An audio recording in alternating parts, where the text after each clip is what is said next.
बिस्मिल्लाहिर्रहमानिर्रहीम। आज हम सेक्शन 345 सीआरपीसी शुरू करेंगे और सेक्शन 345 सीआरपीसी जो है वो है कंपाउंडिंग ऑफ ऑफेंसेस के बारे में। इसको शुरू करने से पहले हम देखते हैं कि कंपाउंडेबल ऑफेंसेस और नॉन कंपाउंडेबल ऑफेंसेस कौन से होते हैं। कंपाउंडेबल ऑफेंसेस वो वाले ऑफेंसेस हैं, offenses where the complainant can enter into a contract or compromise with the accused person। यानी जहां पर जो कंप्लेनेंट है केस का वो अक्यूज पर्सन जो है उनके साथ किसी कंप्रोमाइज के लिए जा सकता है, कंप्रोमाइज कर सकता है और वो जो चार्जेस हैं वो ड्रॉप कर सकता है उनके खिलाफ, तो उसको हम कहते हैं कि दैट ऑफेंस इज कंपाउंडेबल। अब इससे पहले कि हम इस सेक्शन की तरफ बढ़ें और इसको डिटेल में देखें, पहले हम सेकंड स्केड्यूल ऑफ सीआरपीसी की बात करते हैं। तो सेकंड स्केड्यूल ऑफ सीआरपीसी जो है उसमें जो कॉलम दिए गए हैं वो 8 है। जो 8 कॉलम हैं उन 8 कॉलम्स में जो कॉलम नंबर 6 है वो हमें यह बताता है हर ऑफेंस के आगे ये लिखा हुआ है कि वेदर दैट इज कंपाउंडेबल और नॉन कंपाउंडेबल। और कुछ ऐसे भी हैं जो कंपाउंडेबल हैं but with the permission of court है। अब इसमें हम अगर सेक्शन 345 को देखें तो इसके इन्होंने सीआरपीसी में जो इसकी एक सीक्वेंस है वो जो दी गई है उसके मुताबिक उसके 3 कॉलम बनाए गए हैं, कॉलम नंबर 1, कॉलम नंबर 2 और कॉलम नंबर 3। कॉलम नंबर 1 में ऑफेंसेस दिए गए हैं, कॉलम नंबर 2 में सेक्शन जो पीपीसी के हैं वो दिए गए हैं और उसका जो कॉलम नंबर 3 है उसमें यह बताया गया है कि by whom this offence will be compounded. यानी इस ऑफेंस को कंपाउंड कौन कर सकता है। अब इसमें अगर देखें तो सिंपल ये कंपाउंडेबल हैं और ये कंपाउंड किए जा सकते हैं, यानी जिसके साथ ये ऑफेंस कमिट हुआ है वो अगर कंपाउंड करने के लिए तैयार है तो ऑफेंस जो है वो कंपाउंड हो जाएगा। और बाज़ सूरतों में ऐसा भी होगा कि विक्टिम है और बाज़ सूरतों में कंप्लेनेंट जो विक्टिम की जगह कंप्लेंट है वो भी इसको वेव कर सकता है, इसको कंपाउंड कर सकता है। और इसको अगर हम देखें तो इसमें टोटल तकरीबन 22 के करीब ऑफेंसेस हैं जो बयान किए गए हैं, पीपीसी के सेक्शंस हैं जो बयान किए गए हैं जिनको कंपाउंड किया जा सकता है। अब इसका जो सब सेक्शन 2 है उसमें अगर देखें तो उसमें भी तरतीब कुछ इसी तरह से है कि 3 कॉलम दिए गए हैं, कॉलम नंबर 1, 2 एंड 3। 1 में जो हैं वो ऑफेंसेस हैं, 2 में जो हैं वो बयान किया गया है पीपीसी के सेक्शंस को और 3 में जो है वो ये है कि कौन इनको कंपाउंड कर सकता है। और साथ ये सारे के सारे जो हैं तकरीबन 40 के करीब हैं ये सेक्शंस, ये ऑफेंसेस जो जिनको बयान किया गया है और ये सारे ऑफेंसेस जो हैं with the permission of court जो हैं इनको कंपाउंड किया जा सकता है, कंपाउंड करने की इजाज़त होगी। लेकिन इसमें एक छोटी सी चीज़ जो वजाहत के लिए ज़रूरी है कि फ़र्ज़ करें एक ऑफेंस है 302 का, 303 या 308 है। जो सेक्शन 302 है उसमें उन्होंने कहा है कि with the permission of court होगा, ऑफेंस जो भी कंपाउंड किया जाएगा with the permission of court होगा। लेकिन उसमें एक चीज़ लिखी गई है और वो ये है कि अगर वो जुर्म जो है कारोकारी, स्याकारी या और इसी तरह के किसी और कस्टम्स की वजह से या प्रैक्टिस की वजह से हुआ है तो ऐसी सूरत में उसमें कंपाउंड नहीं किया जा सकता। ये सब सेक्शन 2 सेक्शन 345 सीआरपीसी का जो कंपाउंडिंग ऑफ ऑफेंसेस पढ़ रहे हैं उसमें 1 में हमने पढ़ा, जो सब सेक्शन 1 था उसमें हमने पढ़ा कि ये जो सारे कंपाउंडेबल हैं और जो सेकंड था उसमें हमने देखा कि कंपाउंडेबल हैं with the permission of court हैं। टोटल ऑफेंसेस जो बयान किए गए हैं वो तकरीबन 40 हैं और उसमें एक हमने एक्सेप्शंस इस तरह से पढ़ी और उसमें ये भी है जैसे सेक्शन 302 है, सेक्शन 303 है और सेक्शन 308 है, उन सब के लिए यही स्कीम दी गई है। अब हमने इसका सेक्शन जो पढ़े हैं, आगे अगर हम इनको चलें कि सब सेक्शन जो कंपाउंडेबल और नॉन कंपाउंडेबल थे और एक परमिशन ऑफ कोर्ट था, उसके बाद आगे जो है वो क्या बयान किया गया है।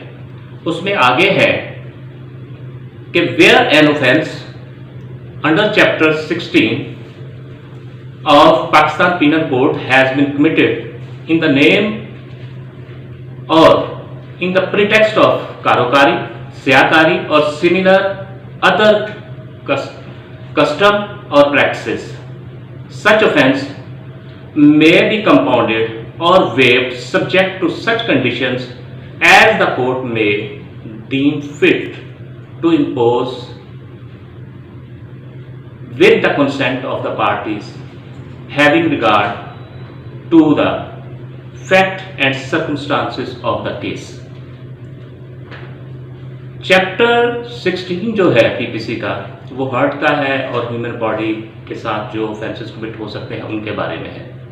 उसके बारे में कहा गया है, जैसा कि हमने ऊपर कहा कि कारोकारी, स्याकारी या इसी तरह के दूसरे ऑफेंसेस जो होंगे उनको कंपाउंड करने के लिए परमिशन ऑफ कोर्ट होगी, लेकिन साथ हमने कहा कि कारोकारी, स्याकारी जो है इनमें किसी किस्म का कंप्रोमाइज या कंपाउंड ऑफेंस नहीं किया जा सकता।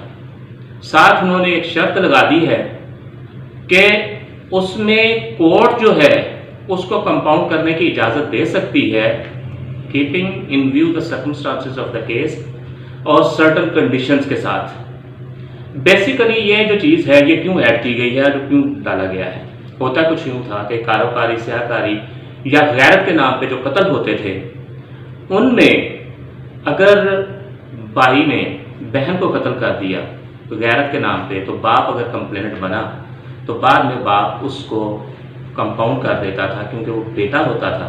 तो उस चीज़ को सामने रखते हुए ये कारोकारी और ये स्याकारी जो है इनको सामने रख के ये चीज़ जो है लिखी गई है और ये इस चीज़ को जो CRPC का ये स्केड्यूल है इसमें डाला गया है और इसको जो इजीली कंपाउंड कर दिया जाता था और इसके लिए कंपोजिशन हो जाती थी उसको ख़त्म करने की कोशिश की गई है।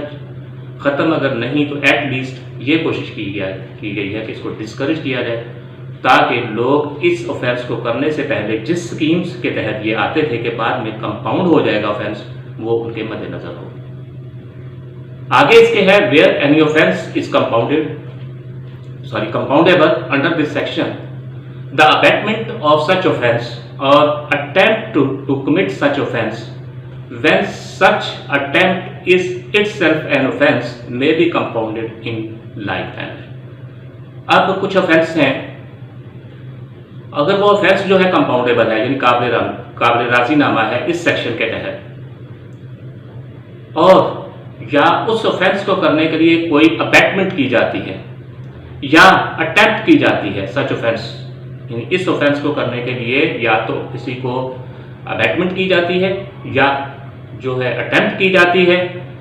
जब ये अटेम्प्ट जो है खुद भी यानी ये अटेम्प्ट भी एक ऑफेंस हो तो उसको भी इसी तरह से कंपाउंड किया जाएगा। यही प्रोविजन जो है वो लागू होंगी जो कि दूसरों सेक्शंस के लिए हैं, यानी अबैटमेंट के लिए भी और अबैटमेंट के अलावा उसकी जो अटेम्प्ट है उसके लिए भी। इसके बाद आगे हम चलें तो उसमें आगे क्या है, when the person who would otherwise competent to compound an offence under this section is under the age of 18 years or is an idiot or lunatic, any person competent to compound on his behalf may with the permission of court compound such offence। अब इस section में, इस sub section में ये जो बताया गया है वो ये है कि जब कोई शख्स अगरचे वो कॉम्पिटेंट है किसी ऑफेंस को कंपाउंड करने के लिए, लेकिन वो किसी और वजह से वो नहीं कर सकता, मसलन वो 18 साल से कम उम्र का है, यानी वो मेजर नहीं है, वो इडियट है, ल्यूनेटिक है, यानी फातरुल अकल है, वो ऐसा नहीं कर सकता, तो with the permission of court कोई और शख्स जो उसके बिहाफ पे है वो उसको ऐसा कर सकता है। मसलन एक बच्चा है 18 साल से कम का है, अब 302 का ऑफेंस कमिट हुआ है, अब जो बच्चा है वो इस कैपेसिटी में नहीं है कि वो बाकी लीगल हेयर्स अगर माफ़ भी कर देते हैं तो वो इस लीगल कैपेसिटी में नहीं है कि वो इस ऑफेंस को कंपाउंड कर सके और उसके साथ कंप्रोमाइज़ कर सके। ऐसी सूरत हाल में अगर उसका कोई शख्स लीगली गार्डियन अपॉइंट होता है तो गार्डियन अपॉइंट होने के बाद उसके बिहाफ पे वो उसको कंपाउंड करेगा। लेकिन इसमें सुप्रीम कोर्ट की भी जजमेंट्स मौजूद हैं और रिसेंटली एक केस में भी मुझे इत्तफाक हुआ। मेरे पास एक केस आया और हाई कोर्ट के लिए, और उसमें था क्या, एक मर्डर हुआ। मर्डर होने के बाद ट्रायल कोर्ट ने जो अक्यूज था उसको पनिशमेंट दी 25 साल की। जब वो अपीलेट कोर्ट में गए तो during the pendency of appeal जो पार्टीज थी उनके दरमियान कंप्रोमाइज हो गया।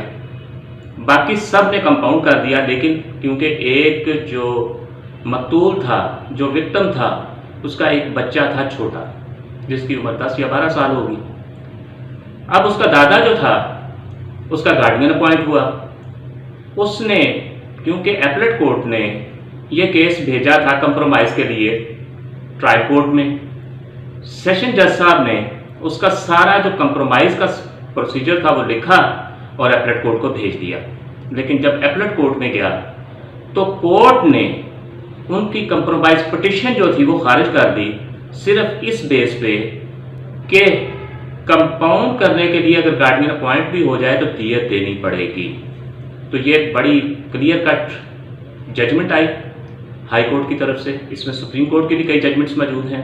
तो अगर वो कैपेसिटी नहीं रखता, माइनर है और उसकी जगह पे कोई गार्डियन अपॉइंट हुआ है तो दियत फिर भी देनी पड़ेगी।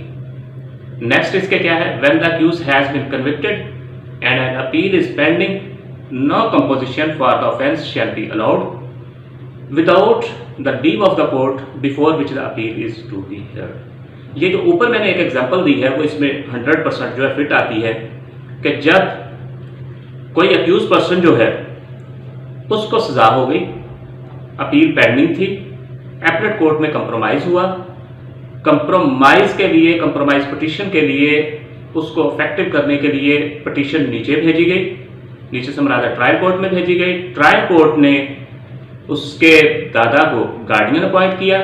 जब गार्डियन अपॉइंट हो गया तो वो कंप्रोमाइज, उन्होंने कहा ये 100%, डिस्ट्रिक्ट एंड सेशन जज साहब ने लिखा कि 100% ठीक कंप्रोमाइज हुआ है।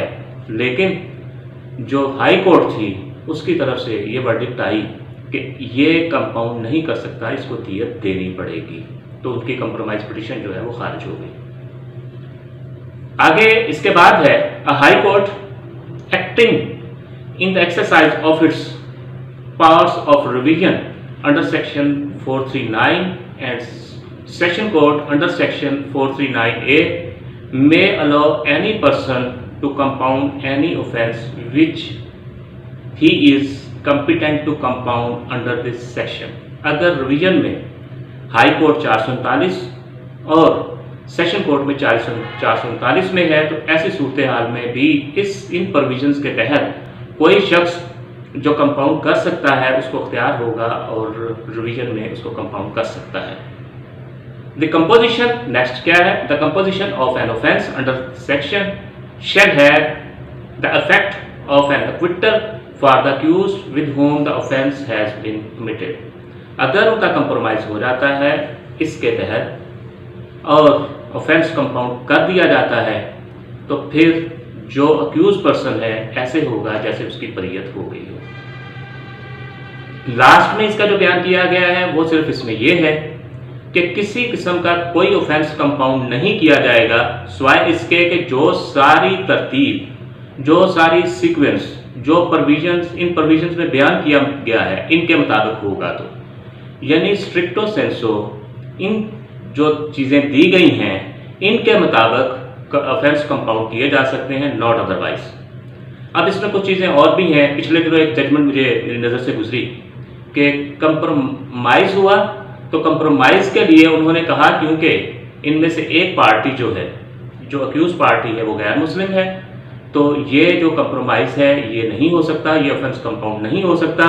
वो केस जब एपलेट कोर्ट में गया तो एपलेट कोर्ट ने उसको कहा कि इनकी जो तरतीब दी गई है, इसके मतलब जो सारा बयान किया गया है, उसमें कहीं जो है ये इस वजह से कि कोई मुस्लिम है या गैर मुस्लिम है, कंपाउंडेड ऑफेंसेस जो हैं वो कंपाउंड होंगे इसी के मुताबिक, उस ग्राउंड पे नहीं कि कोई मुसलमान है या गैर मुस्लिम है। तो ये सारी जो तरतीब थी इसकी कंपाउंडिंग ऑफ ऑफेंसेस की, ये आपके सामने रखी, इसको देखिएगा। मैं इसके बारे में नेक्स्ट लेक्चर में कुछ जजमेंट्स बयान करूँगा। उस वक्त तक के लिए अल्लाह हाफिज़, इजाज़त दीजिए।